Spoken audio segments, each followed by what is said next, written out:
Welcome back to another episode of the Mortgage Musketeer, where today we're going to be talking about credit events. So often I see when I pull credit that people don't make their monthly payment. And they think to themselves, especially on a credit card where the minimum payment's $25, they think to themselves, I'll just make up for it next month. I'll pay $60, $70, $100 and not a big deal. So it's not a matter where you can fix or cover for a shortage before. The second that you have a 30-day late, you have devastated your credit up to 100 points. And there's nothing that you can do except let time elapse. That credit card now goes into derogatory credit because you have demonstrated the inability to make timely payments.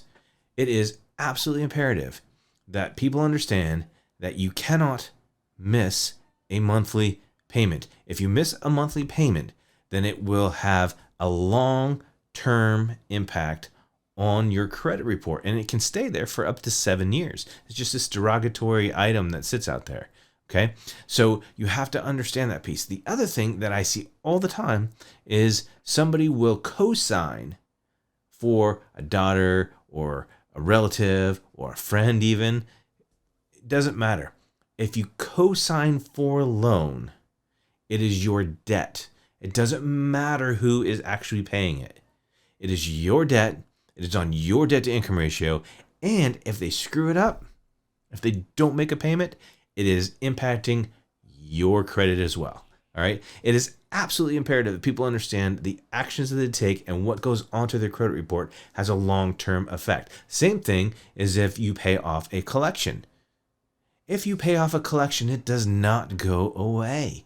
It's good. It stays on there for 7 years. It goes to a zero balance. They say, thank you for the money. And then it stays in your derogatory section for 7 years. The date of last activity updates. Okay. And this is why oftentimes we talk about go into credit repair, let them fight it for you, try to get it off, or negotiate where you do a pay for deletion. Because if you make a payment and you try to do the right thing and pay off your collection, it's going to update the date of last activity. And that actually makes it look like a newer derogatory credit item. And it can initially hurt your credit, even though it's zero. So these are things that people need to understand. The top 3 things: make your payments on time, don't co-sign for anybody, and if you pay a collection off, it's not necessarily going to help you.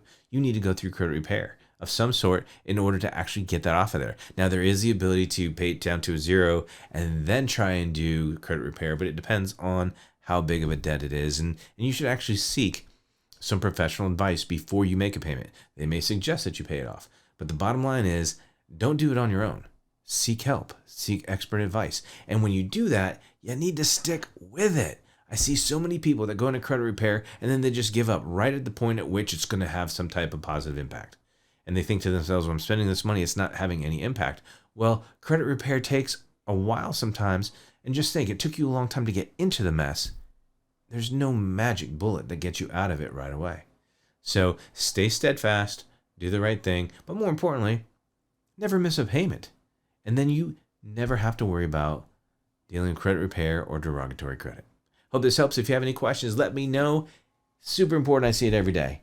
All right. So take care of your credit. You're the only one that can guard it. Until next time, it's all for one and one for all.